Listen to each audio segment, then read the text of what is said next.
Barrister Asaduddin Owaisi صاحب کی گاڑی پر 4 مرتبہ فائرنگ کی گئی اور جان لینے کی کوششیں کی گئی۔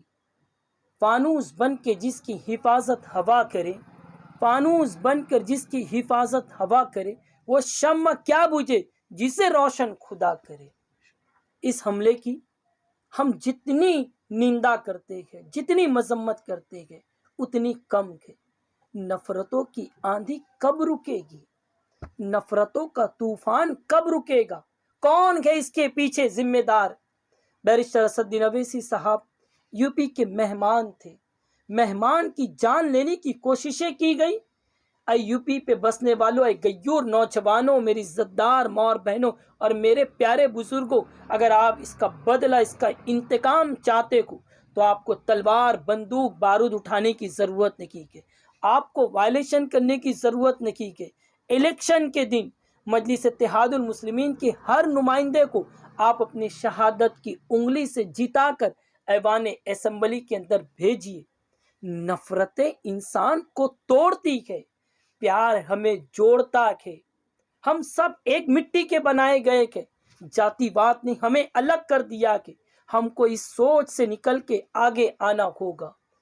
مجھے اچھی طریقے سے یاد ہے کہ اس دیش کے وزیر اعظم نریندر مودی جی نے 2017 میں گجرات کی سرزمین پر کہا تھا کہ سماج میں وائلیشن کرنے والوں کے لیے کوئی جگہ نہیں ہے۔ مودی جی، اگر آپ کا یہ کہنا سچ ہے، آپ کا جملہ یہ سچ ہے، تو اس پر انکوائری بیٹھائیے اور ظالموں کو جس نے کیا کہ اور جس نے کروایا کہ ان کو جیل کی سلاخوں کے پیچھے بھیجیے۔ راہل گاندھی جی پر جب دھکا دیا گیا تھا تو ایم پی امتیاز جلیل صاحب، ہمارے صدر محترم مہاراشٹر کے، انہوں نے نندا کیا، مذمت کی اور کہا آج یہ ایم پی کے ساتھ ہوا کہ کل دوسرے ایم پی کے ساتھ ہوگا۔ اگر سید امتیاز جلیل صاحب کی بات پر حکومت عمل کرتی تو آج اسدالدین اویسی صاحب پر حملہ نہیں ہوتا۔ سیکولر کہتے ہو نا اب اپنے آپ کو، ہم نے نندا کیا تھا آگے آ کر۔ دیش کا یوا یہ دیکھنا چاہ رہا کہ آپ کی زبانیں آج خاموش کیوں بیٹھی ہوئی ہیں، آپ کی زبان پہ تالے کیوں لگے ہوئے ہیں؟ توڑیے نا چپی۔ اللہ نے زبان دیا کہ تو گونگا رہنے کے لیے نہیں دیا کہ بولو۔ ناانصافی کے خلاف نہیں بولو گے تو کس کے خلاف آپ بولو گے؟ بیرسٹر اسدالدین اویسی صاحب کا گناہ کیا تھا؟ کیوں ان پر ان کی جان لینے کی کوششیں کی گئی؟ وہ حکومت کی آنکھوں میں آنکھیں ڈال کے بات کرتے کہ ستا کے سامنے سچ بولتے کہ یہی تو سپریم کورٹ کہہ رہی کہ سپریم کورٹ کے جسٹس چندرچوڑ نے کہا کہ ستا کے سامنے سچ بولو۔ یہی تو بیرسٹر اسدالدین اویسی صاحب کہہ رہے تھے یو پی کی سرزمین پر۔